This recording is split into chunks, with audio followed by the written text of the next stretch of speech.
نحمده ونصلي على رسوله الكريم اما بعد رب اشرح لي صدري ويسر لي امري واحلل عقدة من لساني يفقهوا قولي رب زدني علما۔ آج مجالس سیرت النبی صلی اللہ علیہ وسلم کی 30ویں مجلس ہے۔ آپ صلی اللہ علیہ وسلم کی بعثت سے قبل 40 سالہ زندگی کے تذکرے پر مشتمل ہے، جو گزشتہ مجالس میں تفصیل کے ساتھ میں نے پیش کیا ہے۔ آج اس کا پوری 40 سالہ زندگی کا کچھ خلاصہ بیان کر دیتا ہوں۔ اللہ تعالیٰ نے آپ صلی اللہ علیہ وسلم کی ولادت کے لیے مکۃ المکرمہ کا انتخاب کیا، جو ساری کائنات میں سب سے افضل سرزمین ہے۔ سن ولادت عام الفیل، جس میں کفریہ قوتوں کو ختم کیا گیا۔ ماہ ولادت ربیع الاول، سب سے اچھا ربیع کا موسم چنا۔ والد کا نام عبداللہ ہے، جو بندگی سے، والدہ کا نام آمنہ ہے، جو امن سے، خاندان کا نام ہاشم ہے، جو کھانا کھلانے اور سخاوت کو ظاہر کرتا ہے۔ رضائی والدہ کا نام حلیمہ ہے، جو بردباری کی علامت ہے۔ ان کے خاندان کا نام بنو سعد ہے، جو سعادت کی علامت ہے۔ گویا یہ سارے سلسلے جوڑے جا رہے ہیں۔ رب ذوالجلال ان موتیوں کو پرو رہے ہیں۔ سب اتفاق نہیں ہے، بلکہ اشارہ اس بات کی طرف ہے کہ آنے والی ذات کوئی معمولی ہستی نہیں، بلکہ محبوب خدا، امام الانبیاء، خاتم النبیین، محمد رسول اللہ صلی اللہ علیہ وسلم ہے۔ آپ کی ولادت کی رات شام کے محلات کا روشن ہونا، ایوان کسریٰ کے 14 کنگروں کا گرنا، فارس کا آتش کدہ جس کی آگ 1000 سال سے جل رہی تھی، اس کا بجھنا۔ آپ صلی اللہ علیہ وسلم کی ولادت کے بعد 7ویں روز آپ کے دادا عبد المطلب نے آپ کا عقیقہ کیا، آپ کا نام محمد تجویز کیا۔ محمد کے نام مبارک میں کوئی نقطہ نہیں ہے۔ پھر اگر ہم غور کریں کہ آپ صلی اللہ علیہ وسلم کا نام محمد جب ہم بولتے ہیں تو ہونٹ 2 دفعہ ملتے ہیں، اسی طرح محبت کا لفظ ادا کریں تو بھی 2 دفعہ ہونٹ ملتے ہیں۔ گویا محمد کی ذات اقدس دنیا میں محبتیں تقسیم کرنے کے لیے تشریف لائی۔ پھر اگر ہم غور کریں کہ محمد صلی اللہ علیہ وسلم کا نام بولیں تو لب ہلتے ہیں، اور محمد صلی اللہ علیہ وسلم کی تعلیمات پر عمل کرنے سے 2 دل آپس میں ملتے ہیں۔ ولادت کے بعد آپ صلی اللہ علیہ وسلم کی رضاعت کا دور ہے، تو سب سے پہلے آپ کی والدہ حضرت آمنہ نے دودھ پلایا۔ اس کے چند روز کے بعد ابو لہب کی باندی صوبیہ نے آپ صلی اللہ علیہ وسلم کو دودھ پلایا۔ اس کے بعد یہ دولت خداداد حضرت حلیمہ سعدیہ کے نصیب میں آئی۔ آپ صلی اللہ علیہ وسلم نے اپنے بچپن کے 4 سال بنی سعد طائف میں گزارے، جہاں پر آپ صلی اللہ علیہ وسلم نے اپنے رضائی بہن بھائی عبداللہ اور شیمہ، جو حلیمہ سعدیہ کے بچے تھے، ان کے ساتھ کھیلا بھی اور بکریاں بھی یہاں چرائیں۔ 4 سال کی عمر میں شق صدر کا واقعہ بھی یہیں پر پیش آیا۔ آپ صلی اللہ علیہ وسلم نے اس کے بعد اپنی زندگی کے 2 سال، اپنی عمر مبارک کا 5واں اور 6واں سال اپنی والدہ حضرت آمنہ کے ساتھ مکۃ المکرمہ میں گزارے۔ اس کے بعد آپ صلی اللہ علیہ وسلم کی والدہ آپ کو مدینہ منورہ لے گئیں۔ وہاں چند دن گزارنے کے بعد جب واپسی کے سفر پر تھے تو مقام ابوا میں پہنچنے کے بعد آپ کی والدہ حضرت آمنہ کا انتقال ہو گیا، اور ایمن آپ کو مکہ لے کر آئیں۔ آپ صلی اللہ علیہ وسلم اپنے دادا عبد المطلب کی کفالت میں آئے۔ 2 سال آپ صلی اللہ علیہ وسلم نے اپنے دادا کے ساتھ گزارے۔ جب آپ صلی اللہ علیہ وسلم کی عمر مبارک 8 سال ہو گئی تو آپ کے دادا کا بھی انتقال ہو گیا۔ گویا آپ صلی اللہ علیہ وسلم جب پیدا ہوئے تب والد ماجد دنیا میں نہیں تھے۔ 6 سال کی عمر میں والدہ ماجدہ کا انتقال ہوا۔ 8 سال کی عمر میں آپ کے دادا عبد المطلب کا انتقال ہوا۔ سارے سائے اور سہارے اللہ تعالیٰ نے اٹھا لیے۔ اشارہ اس بات کی طرف تھا کہ یہ تو وہ ذات ہے جس نے آگے جا کر لوگوں کو تعلیم دینی ہے کہ بغیر سہارے زندگی گزارنا، جینا سیکھو، تاکہ کوئی آگے جا کر آپ صلی اللہ علیہ وسلم کی زندگی پر اعتراض نہ کر سکے کہ خود تو سہاروں پر زندگی گزار رہے ہیں اور ہمیں کہہ رہے ہیں کہ بغیر سہاروں کی زندگی گزارو۔ تو اللہ تعالیٰ نے بچپن ہی سے آپ صلی اللہ علیہ وسلم سے سارے سہارے اٹھا لیے۔ سہارا تو صرف ایک اللہ تعالیٰ کا ہے۔ یہ سبق ہمیں آپ صلی اللہ علیہ وسلم کی تعلیمات سے ملتا ہے۔ آپ صلی اللہ علیہ وسلم اس کے بعد اپنے چچا ابو طالب کی کفالت میں آئے۔ جب آپ صلی اللہ علیہ وسلم کی عمر 10 سال ہوئی تو آپ نے اہل مکہ کی بکریاں چند قیرات پر چرائیں۔ چونکہ ابو طالب معاشی طور پر کمزور تھے تو آپ صلی اللہ علیہ وسلم وہ پیسے اپنے چچا ابو طالب کو دیتے تھے۔ اس میں بھی آپ صلی اللہ علیہ وسلم نے ہمارے بچوں کے لیے سبق دیا کہ بچپن ہی سے احساس ذمہ داری ہو۔ بچوں میں خدمت خلق کا جذبہ پیدا کرنا چاہیے، اور یہ جذبہ پیدا کرنا چاہیے کہ ہم کسی پر بوجھ نہ بنیں۔ جب آپ صلی اللہ علیہ وسلم کی عمر مبارک 12 سال ہوئی تو آپ صلی اللہ علیہ وسلم نے اپنے چچا ابو طالب کے ساتھ شام کا پہلا سفر کیا۔ اور آپ صلی اللہ علیہ وسلم کی اس سفر میں بحیرہ راہب سے ملاقات ہوئی۔ اس نے آپ صلی اللہ علیہ وسلم کی نشانیوں سے آپ کو پہچان لیا اور کہنے لگا کہ یہی تو سردار دو جہاں ہیں، یہی تو رسول اللہ ہیں جن کو اللہ تعالیٰ نے دونوں جہانوں کے لیے رحمت بنا کر بھیجا ہے۔ ابو طالب سے بحیرہ راہب نے یہ درخواست کی کہ آپ صلی اللہ علیہ وسلم کو آگے نہ لے جایا جائے، کہیں یہودی آپ کو نقصان نہ پہنچا دیں۔ چنانچہ یہیں سے آپ صلی اللہ علیہ وسلم مکہ المکرمہ واپس ہوئے۔ جب آپ صلی اللہ علیہ وسلم کی عمر مبارک 15 سال ہوئی تب حلف الفضول کا معاہدہ پیش آیا، جس میں مظلوم کا ساتھ دیا گیا اور ظالم کے خلاف علم بغاوت بلند کیا گیا۔ آپ صلی اللہ علیہ وسلم نے اس معاہدے میں شرکت کی اور اس کی تائید بھی کی، اور نبوت کے بعد ذکر کیا کہ اگر اس طرح کے معاہدے میں مجھے اب بھی بلایا جائے تو میں اس میں شرکت کے لیے حاضر ہوں۔ یعنی نبوت سے قبل زندگی میں بھی آپ صلی اللہ علیہ وسلم نے مظلوموں کا ساتھ دیا ہے۔ ہمیں نبی صلی اللہ علیہ وسلم کی زندگی کے ہر حصے سے سبق ملتا ہے۔ جب آپ صلی اللہ علیہ وسلم کی عمر مبارک 25 سال ہو گئی تو آپ صلی اللہ علیہ وسلم نے شام کی طرف دوسرا سفر کیا۔ مکہ المکرمہ کی جو مالدار خاتون تھیں، سرمایہ دار تھیں، جن کا نام حضرت ختیجہ رضی اللہ تعالیٰ عنہ ہے، یہ مزاربت پر لوگوں کو مال دیا کرتی تھی۔ آپ صلی اللہ علیہ وسلم کو پیشکش کی، آپ نے اس پیشکش کو قبول کیا اور تجارت کے سفر پر روانہ ہوئے۔ اور آپ صلی اللہ علیہ وسلم کے ساتھ ان کا غلام میسرہ بھی تھا، حضرت ختیجہ کا غلام۔ آپ صلی اللہ علیہ وسلم نے یہ سفر کیا کیونکہ آپ کی امانت اور دیانت اور صداقت کا مکہ مکرمہ میں بڑا چرچا تھا۔ جب آپ صلی اللہ علیہ وسلم شام پہنچے تو وہاں پر نستورہ راہب نے آپ صلی اللہ علیہ وسلم کو دیکھا اور آپ کو دیکھ کر علامات سے پہچان گیا۔ اس کے بعد میسرہ نے بھی بادلوں کا آپ صلی اللہ علیہ وسلم پر سایہ کرنا دیکھا۔ اس کے علاوہ اور بہت ساری علامات دیکھی۔ آپ صلی اللہ علیہ وسلم نے جو وہاں تجارت فرمائی اس سے بہت فائدہ ہوا، پھر وہاں سے مال لے کر مکہ مکرمہ آئے، اس سے بھی نفع ملا، گویا دگنا نفع ملا۔ ہمارے نبی صلی اللہ علیہ وسلم نے تجارت کی تو تجارت میں بھی سب سے آگے تجارت کی اور تجارت کے اوصاف بھی بتلا دی۔ یہ دو وصف، امانت داری اور سچائی، یہ تجارت کے وصف ہیں، اور یہ دو وصف وہ ہیں جو مکہ کے مشرکین نے نبوت سے قبل آپ صلی اللہ علیہ وسلم کو عطا کیے تھے کہ یہ تو امانت دار ہیں، یہ تو سچے ہیں۔ آج بھی ہمیں نبی کریم صلی اللہ علیہ وسلم کے ان اوصاف سے سبق ملتا ہے کہ اگر ہم معاشرے میں اپنا کردار اور نام بنانا چاہتے ہیں تاکہ کوئی ہمارا ذکر کرے تو اچھے اوصاف سے کرے، یا تجارت میں ہم کامیاب ہوں تو اس کے لیے ہمیں ان دو اوصاف کو اپنانا پڑے گا۔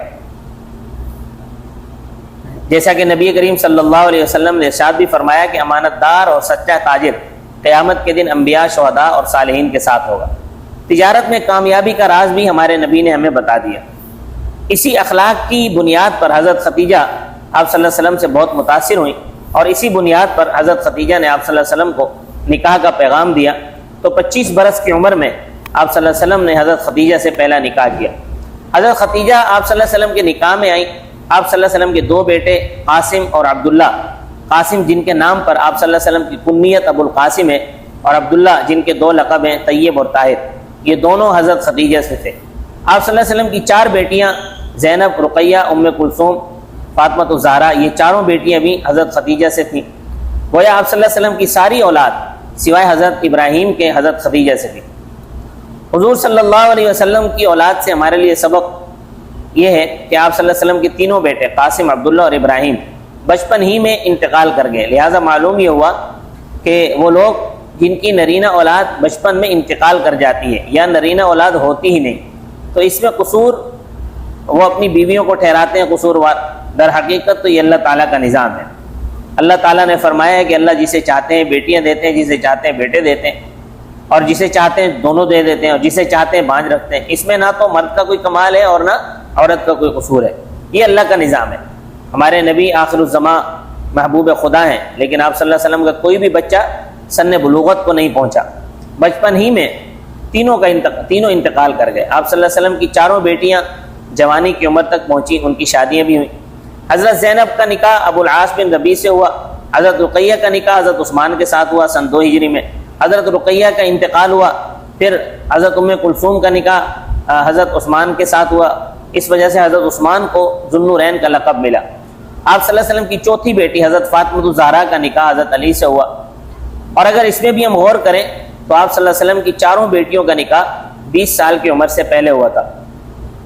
تو اس میں ہمارے لیے سبق ہے کہ ہم بھی اپنے بچوں کا نکاح 20 سال سے پہلے کرنے والے ہوں، کیونکہ آپ صلی اللہ علیہ وسلم نے تعلیم دی کہ جس کی بچیاں ہوں وہ ان کا اچھا نام رکھے، اچھی تربیت کرے، اور کوئی اچھا رشتہ آ جائے تو ان کا رشتہ کرے، تو وہ جنت میں میرے ساتھ ایسے ہوگا جیسے شہادت کی انگلی درمیانی انگلی کے ساتھ ہوتی ہے۔ اتنی بڑی خوشخبری آپ صلی اللہ علیہ وسلم نے بچیوں کے والدین کے لیے دی ہے۔ آپ صلی اللہ علیہ وسلم کی ازواج مطہرات، آپ کا پہلا نکاح حضرت خدیجہ سے ہوا، جن سے آپ صلی اللہ علیہ وسلم کی ساری اولاد تھی۔ اس کے بعد آپ صلی اللہ علیہ وسلم کے نکاح میں کل 11 ازواج مطہرات آئی ہیں۔ حضرت خدیجہ اور حضرت سودا مکہ مکرمہ میں نکاح ہوا تھا، حضرت ابوبکر صدیق کی بیٹی حضرت عائشہ اور حضرت عمر کی بیٹی حضرت حفصہ یہ آپ صلی اللہ علیہ وسلم کے نکاح میں آئیں۔ پھر آپ صلی اللہ علیہ وسلم کی 2 ازواج جن کا نام زینب رضی اللہ تعالیٰ عنہ ہے، پھر ایک زینب بنت خزیمہ اور دوسری زینب بنت جہش، یہ آپ صلی اللہ علیہ وسلم کے نکاح میں آئیں۔ پھر آپ صلی اللہ علیہ وسلم کی 2 ازواج ہیں جن کا نام سے آتا ہے، حضرت سلمہ اور حضرت حبیبہ۔ پھر آپ صلی اللہ علیہ وسلم کی 2 ازواج ہیں جو سرداروں کی بیٹی ہیں، حضرت جویریہ اور حضرت صفیہ۔ پھر آپ صلی اللہ علیہ وسلم سب سے آخر میں حضرت میمونہ سے نکاح کیا۔ آپ صلی اللہ علیہ وسلم کی 11 ازواج مطہرات رضی اللہ تعالیٰ عنہ ہیں جو آپ کے نکاح میں آئیں، لہذا ہمیں اس سے یہ سبق ملتا ہے کہ جو لوگ تعدد ازواج کو نشانہ بناتے ہیں یہ محض ان کا ایک الزام ہے۔ اگر ہم آپ کے نکاح کو دیکھتے ہیں تو حضرت خدیجہ رضی اللہ تعالیٰ عنہ سے آپ صلی اللہ علیہ وسلم کا نکاح 25 سال کی عمر میں ہوا۔ حضرت خدیجہ کی عمر اس وقت 40 سال تھی۔ آج ہم اپنے 25 سال کے بیٹے کا نکاح 40 سالہ خاتون کے ساتھ کرنے کے لیے تیار نہیں ہیں۔ یہ بڑی تفصیل کے ساتھ میں آپ حضرات کے سامنے بیان کر چکا ہوں۔ اس کے بعد جب آپ صلی اللہ علیہ وسلم کی عمر مبارک 35 سال ہوئی تو بیت اللہ کی تعمیر ہوئی۔ حجر اسود کا جب مسئلہ پیش آیا تو قریش میں اختلاف ہوا اور آپس میں جھگڑنے لگے۔ اس بات پر اختلاف کیا کہ ہر ایک کہتا تھا حجر اسود کو میں لگاؤں گا، ہر قبیلے والا نہیں بلکہ ہر فرد کی یہ خواہش تھی کہ وہ حجر اسود کو اپنی جگہ نصب کرے۔ لیکن اتفاق اس بات پر ہوا کہ کل جو بیت اللہ میں سب سے پہلے آئے گا اس پر فیصلہ کریں گے۔ ہر شخص نے کوشش کی ہوگی کہ پہلے میں آؤں، لیکن جو بھی آتا تو آپ صلی اللہ علیہ وسلم کو پاتا کہ آپ صلی اللہ علیہ وسلم پہلے سے موجود ہیں۔ اب جس کی نگاہ بھی آپ صلی اللہ علیہ وسلم پر پڑی تو سب نے کہا کہ یہ تو امین ہیں، امانت دار ہیں، یہ تو سچے ہیں، یہ صادق و امین ہیں۔ یہ اوصاف تو وہ لوگ بیان کر رہے ہیں اور وہ لوگ نبوت سے قبل سب نے آپ صلی اللہ علیہ وسلم کے حکم پر فیصلہ کرنے پر اتفاق کیا، آپ کے حکم بننے پر اتفاق کیا۔ چنانچہ آپ نے چادر منگوائی، حجر اسود کو رکھا اور ساری قوموں کے سرداروں کو جمع کر کے وہاں لے جانے کے بعد اپنے دست مبارک سے حجر اسود کو اس کی جگہ پر رکھا اور جھگڑا ختم ہو گیا، آپس کا اختلاف بھی ختم ہو گیا اور حجر اسود کا مسئلہ بھی ختم ہو گیا، یہ مسئلہ حل ہو گیا۔ یہ آپ صلی اللہ علیہ وسلم کی خصوصیت تھی، یہ آپ صلی اللہ علیہ وسلم کی سیرت کا اتنا عمدہ پہلو تھا کہ آپ مشکل سے مشکل مسئلہ آسانی سے حل کر دیتے تھے۔ یہ ہماری نبی صلی اللہ علیہ وسلم کی زندگی کا وہ حصہ ہے جو بعثت سے قبل تھا کہ آپ صلی اللہ علیہ وسلم نے 4 سال بنی سعد میں گزارے، 6 سال میں والدہ کا انتقال ہوا، 8 سال میں دادا کا انتقال ہوا، 10 سال میں ابو طالب کی کفالت میں بکریاں چرائیں، 12 سال میں شام کا سفر کیا، 16 سال میں آپ نے نیکی کے معاہدے میں شرکت کی، 25 سال کی عمر میں تجارت کا سفر کیا اور آپ کی شادی ہوئی۔ آپ کی ساری اولاد حضرت خدیجہ سے تھی، قاسم، عبداللہ، زینب، رقیہ، ام کلثوم، فاطمہ الزہرا۔ پھر 35 سال کی عمر میں حجر اسود کا مسئلہ حل کیا، یہ نبوت سے قبل کی زندگی ہے۔ آج اگر ہم سے کوئی پوچھے تو کم از کم ہم اتنا تو کرنے والے ہوں کہ نبی صلی اللہ علیہ وسلم کی زندگی کے کچھ خاکہ تو پیش کر سکتے ہوں۔ آپ صلی اللہ علیہ وسلم کی اصل زندگی تو بعثت کے بعد کی زندگی ہے۔ آپ صلی اللہ علیہ وسلم کا تشریعی دور تو نبوت کے بعد شروع ہوتا ہے، لیکن اس سے پہلے کا دور جو بچپن کا دور ہے، رضاعت کا دور ہے، جوانی کا دور ہے، نبوت سے قبل یا نبوت کے بعد کا دور ہو، اس میں امت کے لیے تعلیمات اور ہدایات موجود ہیں۔ دودھ پینے کے زمانے میں بھی ہدایت موجود ہے، بچپن سے ہی اجتماعی کاموں میں لگاؤ تھا۔ آپ صلی اللہ علیہ وسلم بیت اللہ کی تعمیر میں بھی شریک ہوئے، کسب حلال کی اہمیت کے چند قرات پر قریش کی بکریاں چراتے تھے، معاشرے کے اختلاف کو ختم کرنے اور اس میں اتحاد و اتفاق پیدا کرنے کی صلاحیت رکھتے تھے، جس کی مثال حجر اسود کے واقعے سے ملتی ہے۔ صداقت اور امانت کی صفت کہ نبوت سے قبل بھی آپ صادق اور امین کے لقب سے مشہور تھے۔ قبائل قریش نے ایک موقع پر یک زبان کہا، ہم نے بار بار تجربہ کیا مگر آپ صلی اللہ علیہ وسلم کو ہمیشہ سچا پایا۔ یہ سب قدرت رب العالمین کی جانب سے ایک غیبی تربیت تھی، کیونکہ آپ صلی اللہ علیہ وسلم کو آگے چل کر نبوت اور رسالت کے عظیم مقام پر فائز کرنا تھا، تمام عالم کے لیے آپ کو مقتدا بنانا تھا، امت کے لیے آپ کی زندگی کو بطور اسوہ حسنہ پیش کرنا تھا۔ جیسا کہ قرآن کریم میں لقد کان لکم فی رسول اللہ اسوۃ حسنۃ لمن کان یرجو اللہ والیوم الآخر وذکر اللہ کثیرا، سورۃ العذاب 21ویں آیت ہے کہ تمہارے لیے نبی صلی اللہ علیہ وسلم زندگی، ان کی زندگی بہترین نمونہ ہے، گویا آپ کی زندگی ایک آئینے کی طرح ہے، آئینے میں اپنی زندگی دیکھو، نبی صلی اللہ علیہ وسلم کی زندگی کو سامنے رکھ کر اپنی زندگی کو دیکھو، ہماری زندگیوں میں کیا کمیاں ہیں، کوتاہیاں ہیں۔ آپ صلی اللہ علیہ وسلم کی زندگی امت کے ہر فرد کے لیے ایک اعلیٰ مثال ہے، جسے وہ سامنے رکھ کر زندگی کے ہر شعبے میں ترقی کر سکتا ہے۔ یہ آپ صلی اللہ علیہ وسلم کی نبوت سے قبل کی زندگی تھی۔ اب اس کے بعد آپ صلی اللہ علیہ وسلم کی 23 سالہ زندگی جو اصل نبوت والی زندگی ہے، جس میں احکامات، عبادات، نماز، روزے، زکوٰۃ اور حج کے احکام ہے، جس میں آپ صلی اللہ علیہ وسلم نے 13 سال مکہ مکرمہ میں گزارے اور بقیہ 10 سال مدینۃ المنورہ میں گزارے۔ یہ 23 سالہ زندگی آپ صلی اللہ علیہ وسلم کی نبوت کی زندگی کہلاتی ہے، جس میں تدریجاً یعنی موقع بموقع اللہ تعالیٰ نے پورا قرآن نازل فرمایا۔ انشاءاللہ اب آگے آپ صلی اللہ علیہ وسلم کی نبوت کی بعد کی، بعثت کے بعد کی زندگی کا بیان ہوگا۔ اللہ تعالیٰ ہمیں اپنی بقیہ زندگی نبی کریم صلی اللہ علیہ وسلم کی تعلیمات کے مطابق گزارنے کی توفیق عطا فرمائے، ہمیں نبی کریم صلی اللہ علیہ وسلم سے سچی عقیدت و محبت اللہ پاک نصیب فرمائے۔ وما علینا الا البلاغ المبین۔